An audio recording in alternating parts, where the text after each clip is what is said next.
Distancia hiperfocal, episodio 3.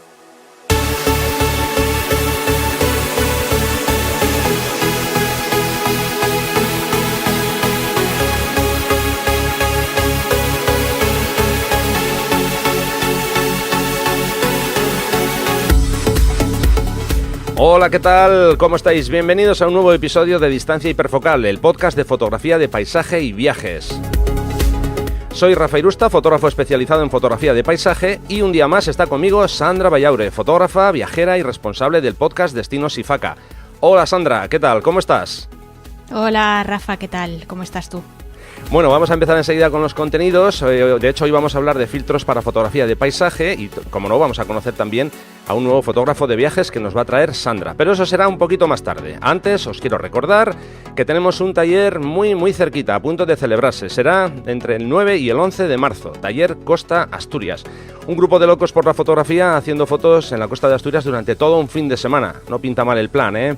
Bueno, pues es en recordarte que estamos ya cerrando las últimas plazas, así que si estás interesado o interesada, no lo dejéis pasar, porque ya os digo, quedan muy pocas. Podéis consultar toda la información en rafairusta.com/taller Asturias. Repito, rafairusta.com/taller Asturias.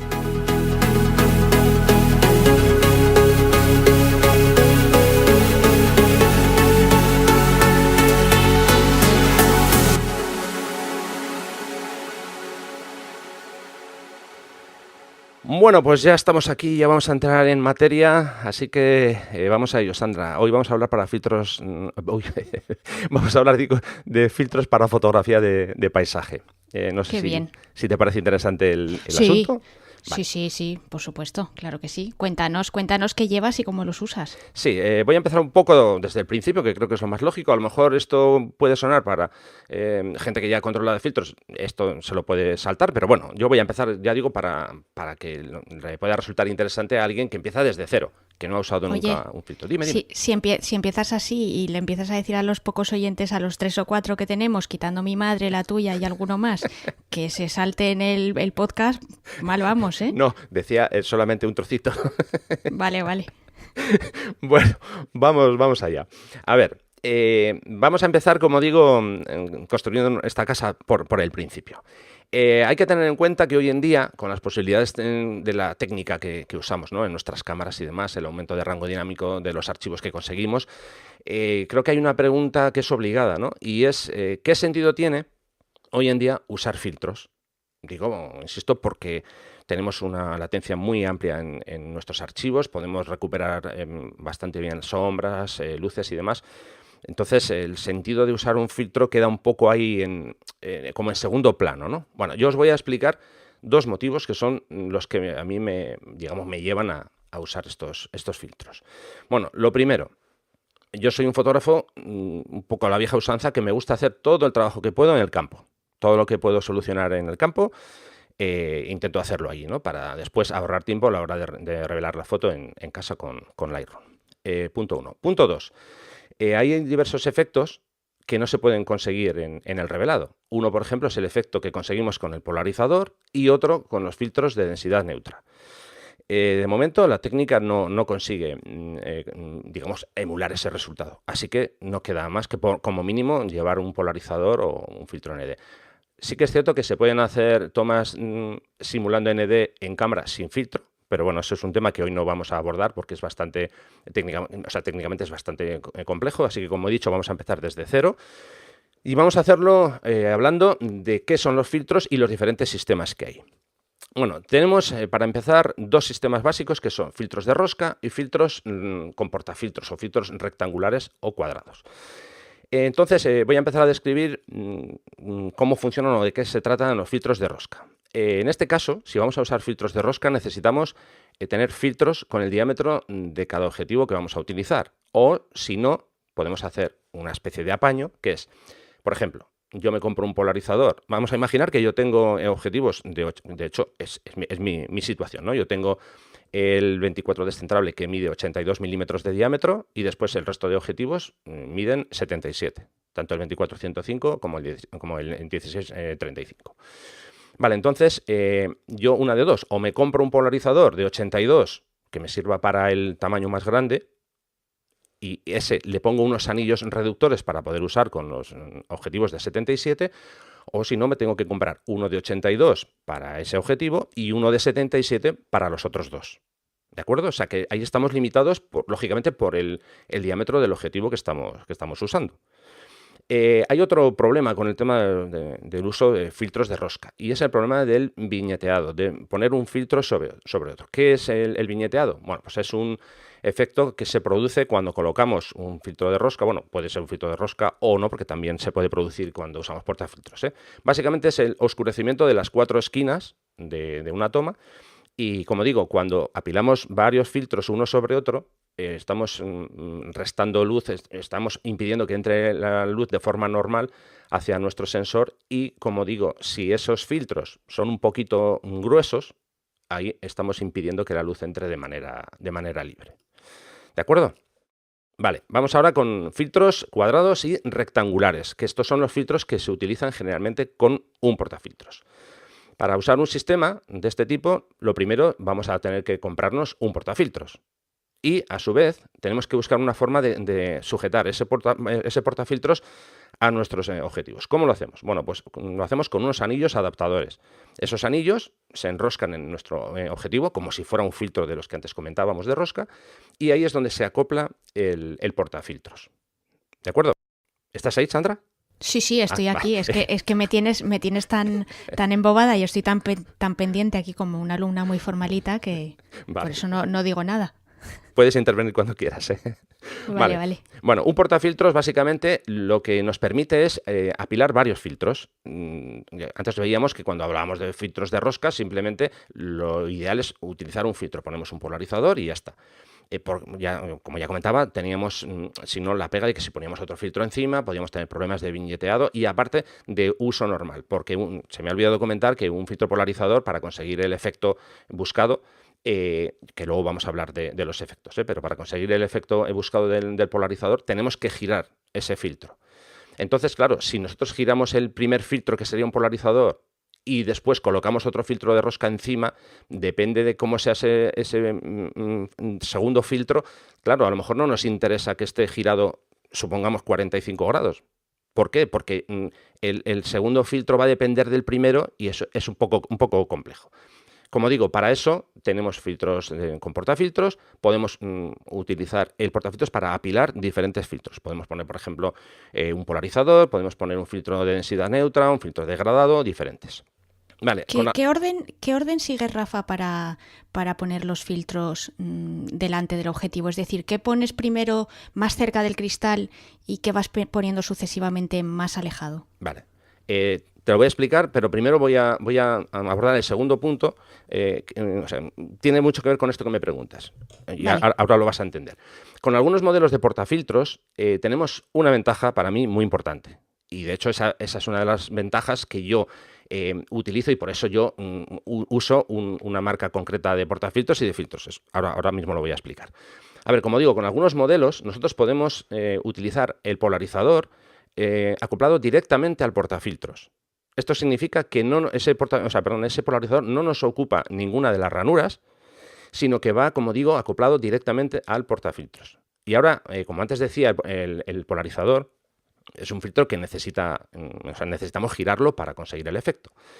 Bueno, pues imagínate que yo tengo un portafiltros con una rosca para acoplar el polarizador y que además tengo como una pequeña ruedecita en la parte exterior que a mí me permite girar el polarizador, aunque tenga más filtros encima y no me permitan meter los dedos.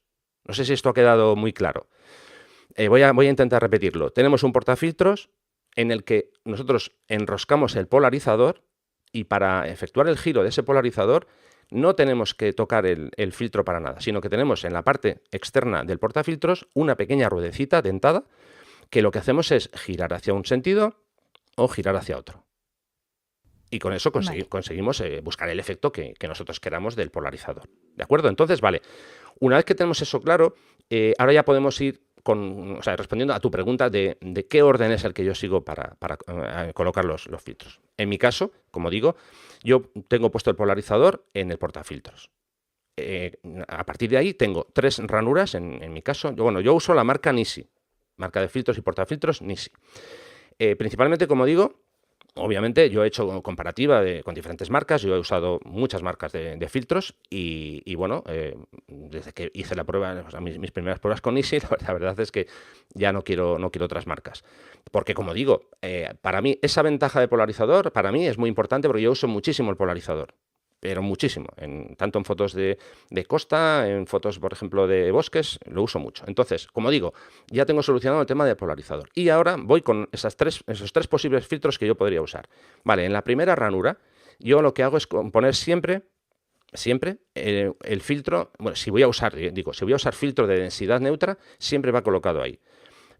¿Por qué? Bueno, si por ejemplo fuera un filtro de 3 pasos, daría un poco igual. No tendría que ser necesariamente en la primera ranura, pero bueno, yo ya tengo la mecánica de hacerlo así.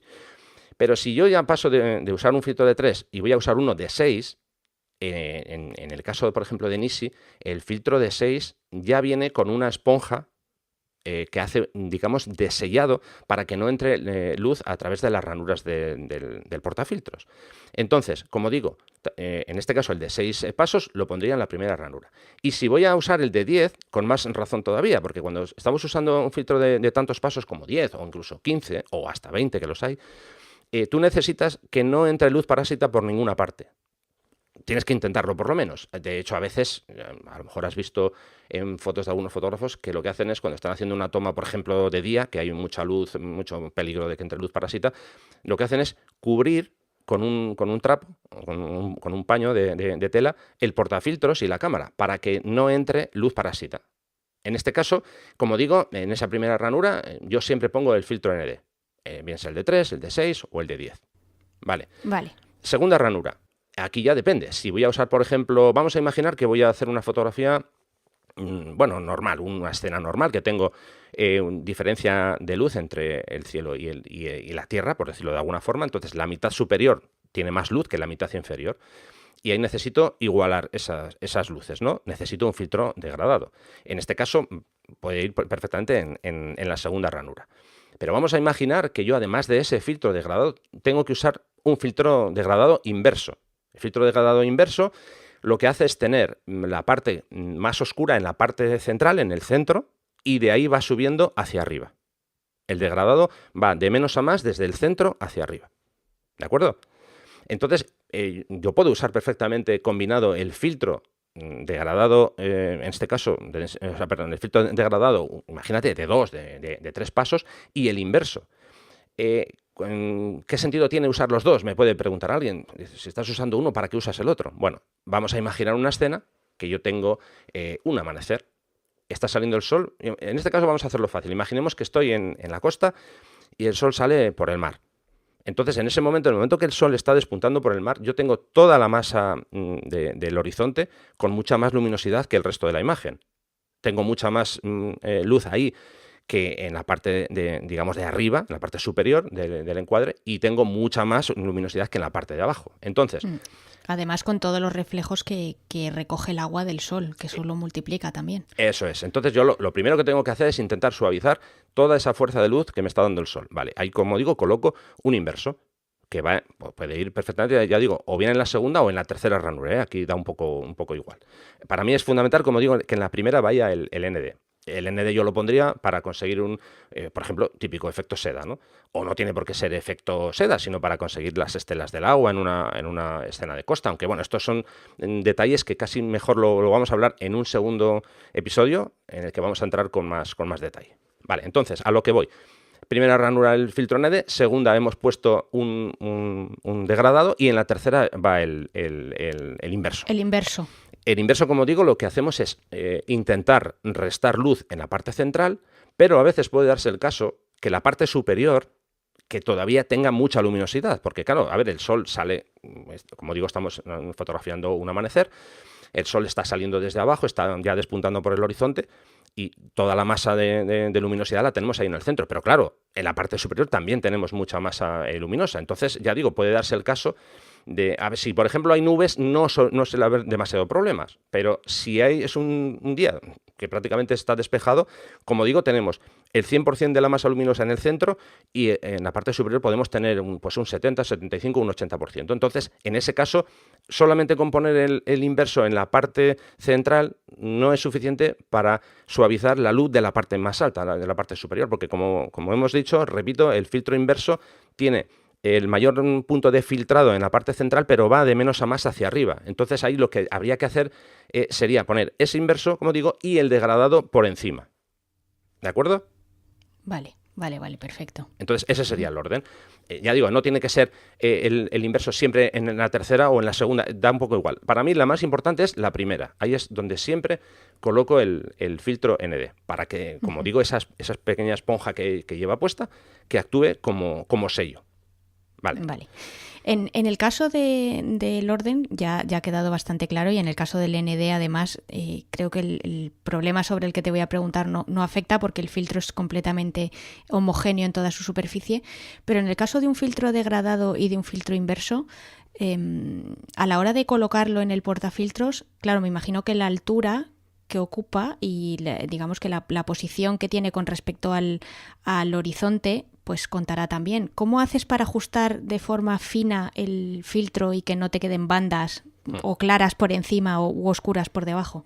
Vale, bueno, yo en mi caso trabajo con el Live View de la cámara. El Live View es este sistema que tenemos que nos permite utilizar la pantalla, la parte trasera de la cámara, como si fuera un visor, pero grande. Es como un poco como trabajar, no te voy a decir con la pantalla del ordenador porque no es tan grande, pero bueno, obviamente para mí es mucho más positivo que trabajar con el visor normal de la cámara, en el que yo tengo que acercar el ojo y se ve todo mucho más pequeño. Entonces yo, como digo, yo uso el Live View, lo hago todo desde el Live View. Entonces, el proceso es el siguiente.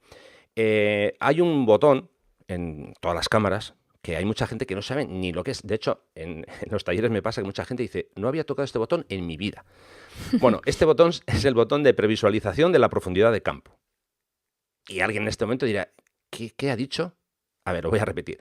Me estoy refiriendo al botón de previsualización de la profundidad de campo. Este es un botón que generalmente lo tenemos delante de la cámara, depende del modelo, o sea, digo, en la parte delantera de la cámara, pues suele estar muy cerca de la bayoneta donde colocamos el objetivo. Bueno, este botón básicamente hace lo siguiente. Por ejemplo, yo imaginemos que estoy trabajando, es lo habitual, con un 16-35 f4, que es mi objetivo de paisaje, ¿no? Y voy a hacer una toma, supongamos, a f16. Vale. Entonces yo miro por la pantalla del Live View y hay mucha gente que cree que lo que ve ahí es lo que va a salir en la foto. Y eso tiene un matiz. El matiz es el siguiente. Cuando yo pongo mi cámara en modo Live View, automáticamente el objetivo lo que hace es ponerse, en el Live View, en mostrar lo que él ve a su máxima apertura, o sea, f4. Pero claro, yo voy a tirar una imagen a f16. Entonces la pregunta es, vale, si yo voy a tirar f16, ¿por qué esta maldita cámara me está enseñando f4? Bueno, no es ningún error de la cámara, es que esto funciona así.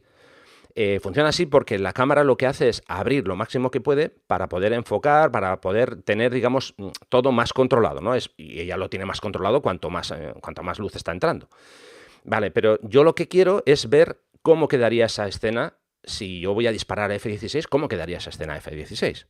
Vale, entonces, si yo pulso el botón, al que antes me refería, el botón de la previsualización de la profundidad de campo, automáticamente nuestro objetivo ya no nos muestra la imagen a f4, sino que nos muestra la imagen a f16. Digo a f16 porque es el valor de la apertura que nosotros hemos marcado, si ponemos f11, f11, f8, el que sea. Quiero decir que el botón de previsualización de la profundidad de campo lo que hace es ajustar la cámara en el modo Live View para que nosotros veamos realmente cómo se va a ver esa imagen. De esta forma, vale. Por ejemplo, si yo estoy enfocando, si yo estoy encuadrando con el Live View normal, yo veo la escena, yo por ejemplo puedo decir, a ver, tengo una roca en primer plano a 2 metros y tengo un árbol a 4 metros. Claro, yo veo en la imagen, digo, es que estoy enfocando a la roca y el árbol lo veo desenfocado. O sea, tengo ahí veo poca profundidad de campo. Y claro, eso te puede engañar porque dices tú, no, voy a cerrar más. Vale, cierras F11. Es que sigo viendo el árbol mal. Cierras F16. Es que lo sigo viendo mal. Es que cierres a lo que cierres, lo vas a seguir viendo mal. Insisto. Claro, porque eso va a seguir a F4. Claro. Pero ¿qué pasa si, insisto, si tú pulsas ese botón? Bueno, pues magia. Magia porque automáticamente vas a ver la escena como va a salir en la foto. Esa escena, cuando tú pulsas ese botón, se va a mostrar con el valor de apertura que tú has elegido, en este caso, para el valor de esa escena. Y en este caso, cuando yo voy a ajustar, cuando voy a colocar un filtro para ver el calado real, el calado exacto que yo quiero tener en la imagen, uso ese botón. Porque lo que hago de esa forma es ver la escena a F16, F11, el valor que sea, y puedo subir y bajar el filtro hasta colocarlo en el lugar exacto que es donde se supone que tiene que ir para que no se note el efecto. Porque, perdón, antes de que se me olvide, yo tengo una forma de trabajar que sé que hay gente que no la comparte, que es la siguiente. Yo cuando uso un filtro, a mí no me gusta que se note que he usado un filtro. Aquí hago un matiz. Si yo hago una larga exposición, obviamente cualquiera que entienda un poco de fotografía sabe que he usado un filtro. Pero claro, si yo pongo un filtro degradado, por ejemplo, o un inverso, y lo coloco, supongamos, 2 centímetros más abajo de la línea del horizonte, se va a notar que he usado un filtro porque va a haber ahí un manchurrón negro que se va a notar claramente que he colocado mal el filtro. Entonces, pero ¿quién va a querer que se note que se vea un filtro? Es que no sé. Te lo voy a explicar.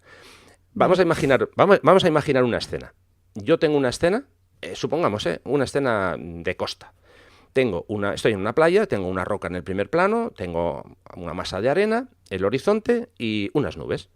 Vale, y he salido un día y la luz no era la mejor. De hecho, era una luz bastante mala. No había luz. Era un día gris, un día aburrido, bueno. Y entonces yo voy y digo, bueno, no hay problema. Yo coloco un filtro en la parte superior. Por ejemplo, hay un filtro de una marca concreta, que es la marca Sinrai. El filtro inverso es una máquina de conseguir efecto magenta. O sea, mejor dicho, color magenta. Entonces, ¿yo qué hago? Coloco el filtro inverso en mi portafiltros, en la parte superior, y claro, miro por el Live View y digo, ¡oh, maravilla! Tengo colores en el cielo, colores que no estaban. ¿Cuál es el problema? Que en la parte superior tengo color magenta y en la parte inferior no. Ya. ¿Entiendes? Entonces, Sí. Hay gente que yo lo respeto. Oye, perfectamente, tú quieres que tu cielo tenga color magenta, genial. Lo que pasa es que, claro, desentona un poquito que la mitad superior tenga magenta y la mitad inferior, ¿no? Entonces, por eso digo que a mí no me gusta que se note el efecto de filtro, pero, oye, no pasa nada. Hay fotógrafos que realmente buscan ese efecto. ¿Para qué? Vale. Ahora ya lo entiendo. Para dar más riqueza cromática a su imagen, ¿vale? Es una opción. Entonces, Sí, bueno, sí, claro, al final es una elección artística, evidentemente. Eso es. Entonces, bueno, lo del botón de la previsualización de la profundidad de campo, más o menos creo que ha quedado claro y ya digo que es una herramienta que yo uso mucho para colocar en su punto correcto el filtro. Sí, me parece muy interesante. Yo creo que los oyentes deberían de verificar si efectivamente su cámara lo tiene o no para saber si lo pueden usar. La verdad es que me parece una herramienta muy, muy chula que, vamos, conozco poco, la verdad. Sí, a ver, ¿sabes lo que pasa? Es un botón. De hecho, yo os voy a plantear a los oyentes que hagáis una prueba, que seguro que más de uno ya lo ha hecho. En este momento nos olvidamos del Live View y cogemos nuestra cámara. Ahora van todos a coger la cámara y entonces miran por el visor, ¿no? Y ponen su cámara, vamos a imaginar, a F22. Y entonces miran por el visor y pulsan el botón. Y de repente el visor se vuelve completamente oscuro. No se ve, bueno, no te voy a decir no se ve nada, pero se ve muy poco. ¿Por qué? Porque también funciona en el visor. La cámara, o sea, el objetivo, mejor dicho, se cierra a F22 y entra muy poca luz. Claro, la diferencia es que en un visor tan pequeño es que vemos muy poquito. En el Live View, por lo menos tenemos una pantalla un poquito más amplia, ¿no? Unas pulgadas más. Entonces, ya digo que también ese mismo proceso también se puede hacer con el visor. Lo que pasa es que yo con el visor, vamos, con la vista de ceporro que tengo yo, es que no consigo ver nada. Entonces yo lo hago siempre con el Live View. Por cierto, antes de que se me olvide también, de esto hablaremos en otro episodio cuando os cuente todos los gadgets que yo llevo y mis accesorios y tal. Yo todo este proceso que hago tanto de enfocar, por ejemplo, con el Live View o de cómo coloco los filtros y tal, yo lo hago con un visor que coloco sobre la pantalla, que es como si fuera una lupa, y eso me ayuda mucho, ya digo, porque mi vista no es la mejor del mundo, entonces eso me ayuda mucho a poder ver con más detalle. Y sobre todo, si estoy haciendo fotos, por ejemplo, supongamos un día que salgo, no suelo salir, pero salgo un día a las 12 del mediodía con un sol a rabiar, bueno, lo único que ves en tu pantalla son reflejos, porque no te deja ver nada. Espera que no veo bien, ¿qué tal? Bueno, pues con este visor lo coloco sobre la pantalla, lo que consigo es aislarme de la luz que tengo fuera y veo perfectamente si la foto está bien hecha, si he compuesto bien, si está bien el foco y demás. Para mí es una herramienta fundamental, que la uso, vamos, siempre que salgo, siempre va conmigo, me la cuelgo del cuello y es de las primeras cosas que hago. Coloco el trípode, coloco la cámara y venga, me cuelgo, en este caso, el visor en el cuello. Pero ya digo, sobre esto hablaremos con más tiempo en otro episodio. Por cierto, antes de que se me olvide, todas estas cosas que os estoy comentando aquí, si os hablo de algún artilugio o os hablo de algún aparato o demás, todo esto va a ir incluido en las notas del episodio. Para que no vaya nadie a toda prisa. Espera, que no me da tiempo de apuntar. No pasa nada. Ya digo, todo esto va a ir en el episodio, por cierto, ya lo voy a decir, en rafairusta.com/episodio 3. Vale, pues ahí tendremos todos los enlaces. Yo también, por mi parte, aparte de mirar si mi cámara tiene el botón ese, que ya me he quedado con toda la curiosidad del mundo, voy a ver también qué efecto tiene en el visor electrónico, porque claro, tú siempre nos hablas de reflex y nos hablas de visor óptico, pero voy a comprobar también cuál es el efecto en el visor electrónico y a ver cómo se comporta. Ajá, bien, perfecto. Mira, yo como mi cámara no tiene visor electrónico, no lo puedo comprobar. Pero bueno, ya te dejo deberes para que lo hagas tú. Lo que me faltaba ya. Bien, perfecto. Vale, pues bueno, vamos a seguir un poco con esto. Hemos hablado, como antes decía, de filtros de rosca. Ahora estábamos hablando de filtros con portafiltros. Un poco el resumen que os quiero transmitir es que el sistema de portafiltros para mí es un sistema muchísimo más versátil, con mucha diferencia, con respecto al al uso de filtros de rosca. A mí me permite hacer muchas más cosas y, lógicamente, me permite usar muchos más filtros. Porque alguien puede decir, pero es que ¿cuántos filtros usas tú en una sesión o para una escena? Depende. Es que ya digo, a veces solamente uso uno, que es el polarizador, y otras veces uso el polarizador, pues un filtro de ND, por ejemplo, de 6 pasos en la primera ranura para una... Imaginemos, yo voy a hacer un amanecer.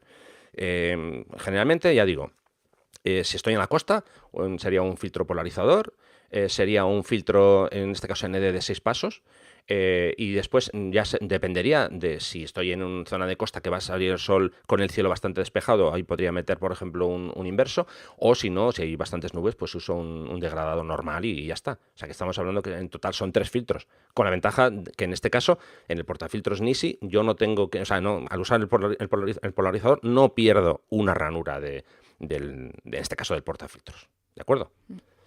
A mí fíjate que a la hora de establecer la comparativa entre las ventajas e inconvenientes de los dos sistemas, yo creo que para mí la clave de usar un sistema con portafiltros y con filtros rectangulares y cuadrados, al final también es un tema económico. Es decir, es un montón de dinero que tú te ahorras porque puedes usar el mismo filtro para todos tus objetivos. Al final lo único que tienes que usar es un anillo adaptador que es un pequeño elemento de un precio relativamente económico con respecto a lo que cuesta un filtro. Sin embargo, con los filtros circulares te tienes que comprar absolutamente filtros para todos y cada uno de los objetivos que tú tengas. Y ya eso, si siempre trabajas con la misma marca, me refiero de objetivos y de cámaras, como haces tú, genial. Pero para los que alguna vez nos hemos cambiado de una marca a otra, pues entonces ya eso sí que ya es la muerte a pellizcos, porque entonces si tienes todos tus filtros circulares, vuelve a empezar otra vez a comprártelos.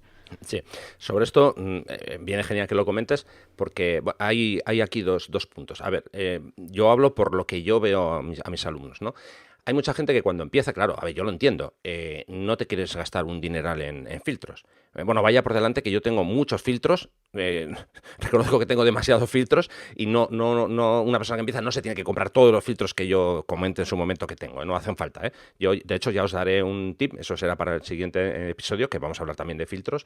Ahí os diré cuál es para mí el kit básico, con qué podéis empezar, que creo que es algo interesante. Yo lo digo por todas las preguntas que recibo en mi blog.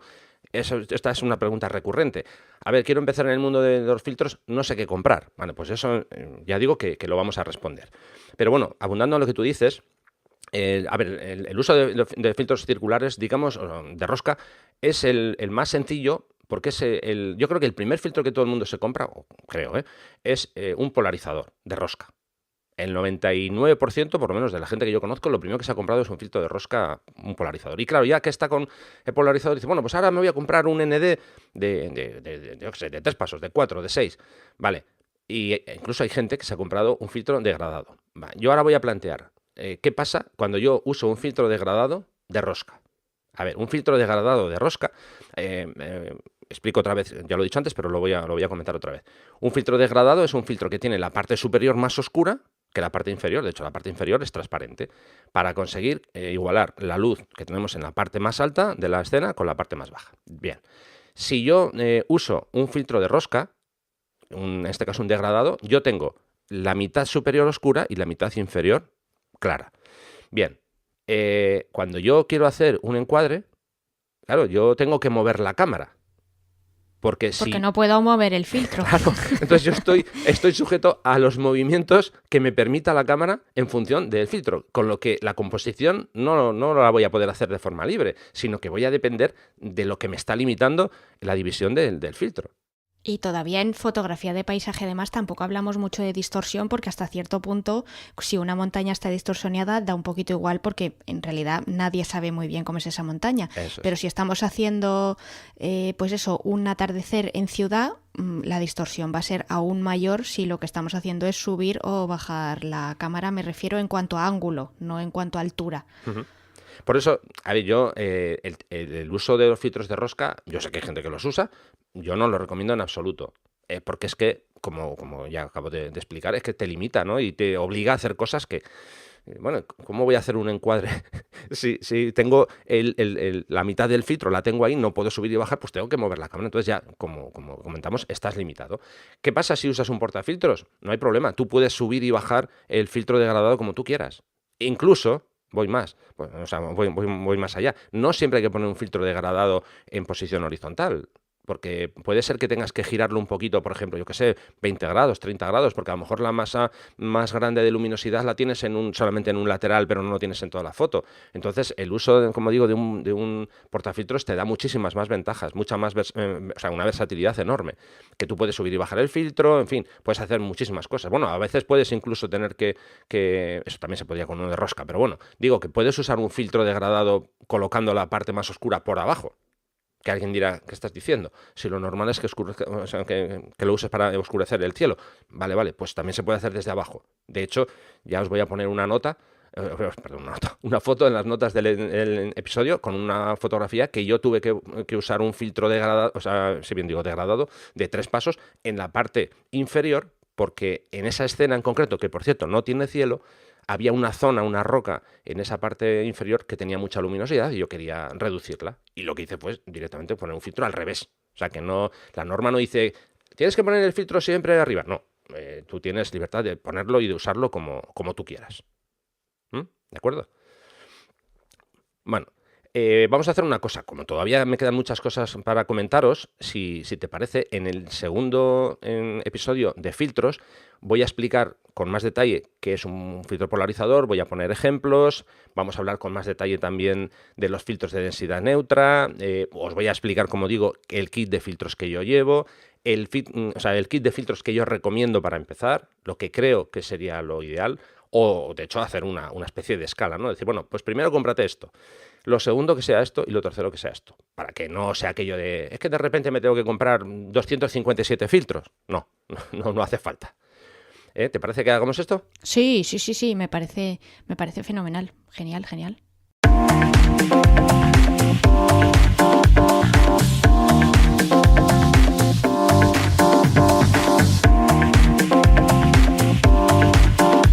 En Distancia Hiperfocal hablamos de viajes con Sandra Vallaure.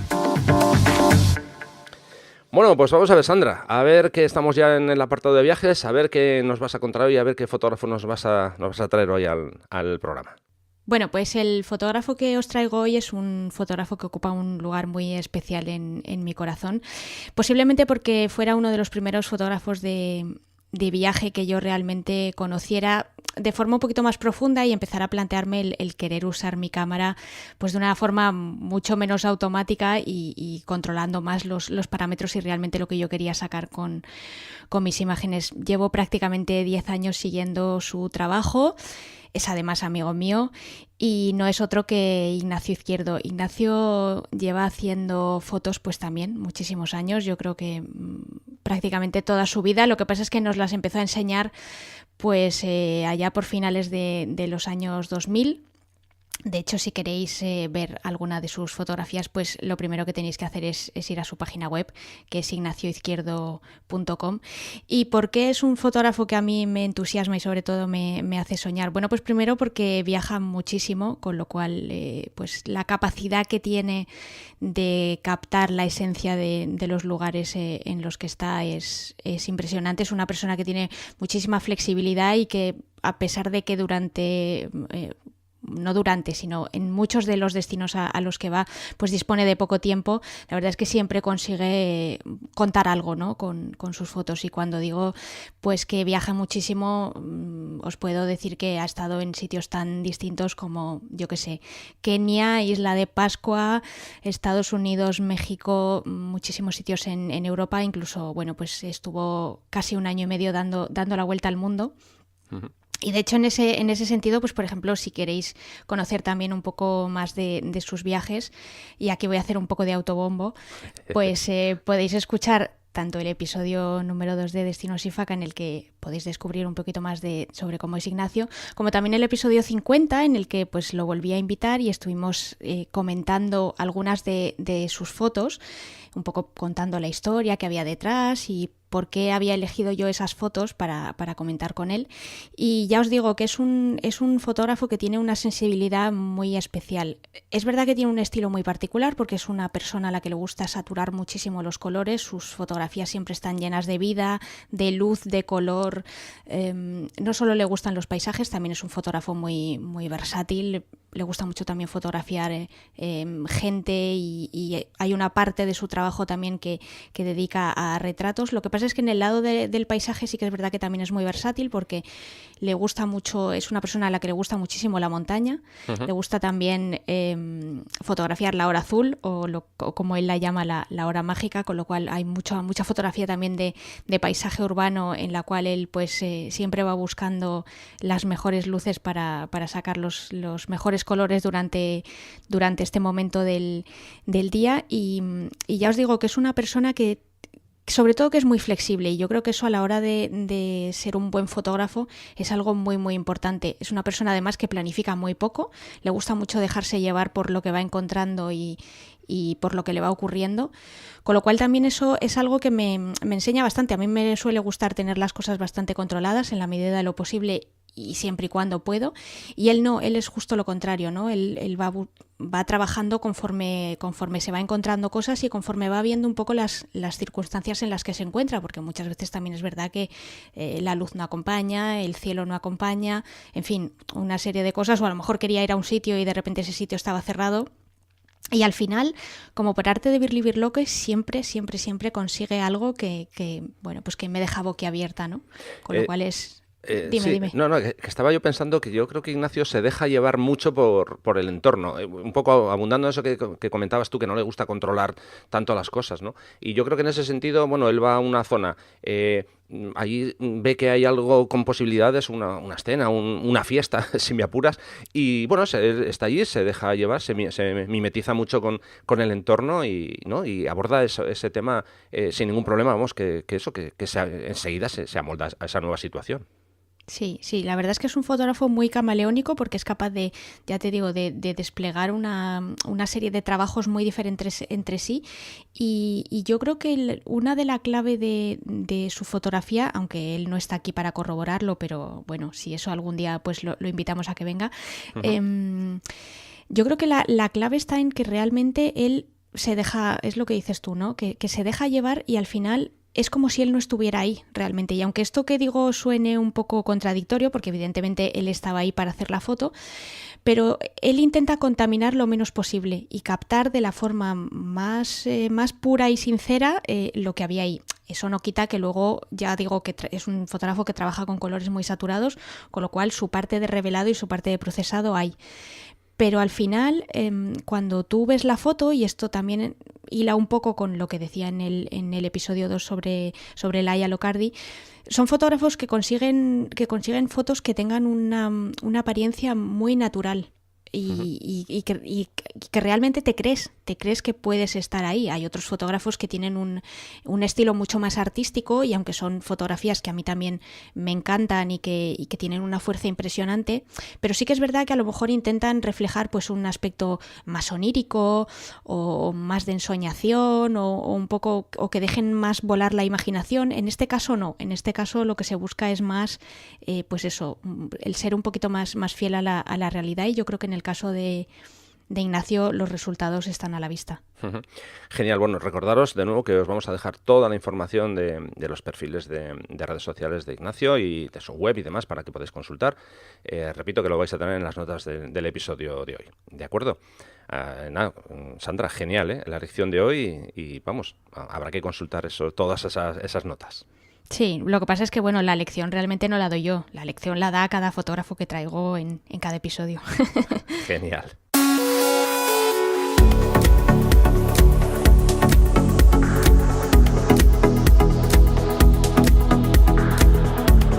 Bueno, Sandra, pues hasta aquí el programa de hoy. La verdad es que se me ha hecho súper corto, pero creo que ya es la hora de la despedida. Sí, claro que sí. Pues nada, solamente daros las gracias por escucharnos, deciros que bueno, que estamos abiertos a que nos comentéis todo lo que os parezca sobre el podcast, que por favor nos dejéis reseñas en iTunes. Si no sabéis cómo hacerlo, pues entráis en rafairusta.com/iTunes y ahí accedéis directamente para poder hacerlo. Y nada, que nos compartáis en redes sociales también y que nos digáis qué os parece. Genial, Sandra. Pues nada, que nos escuchamos en el siguiente episodio. ¿De acuerdo? Estupendo. Rafa, un abrazo muy fuerte. Gracias. Igualmente, Sandra, un fuerte abrazo. Y a todos vosotros que estáis ahí escuchándonos, de nuevo, gracias. Ahora mismo estamos que no nos lo creemos. Una acogida excelente. Os habéis portado de maravilla. Un saludo y hasta pronto.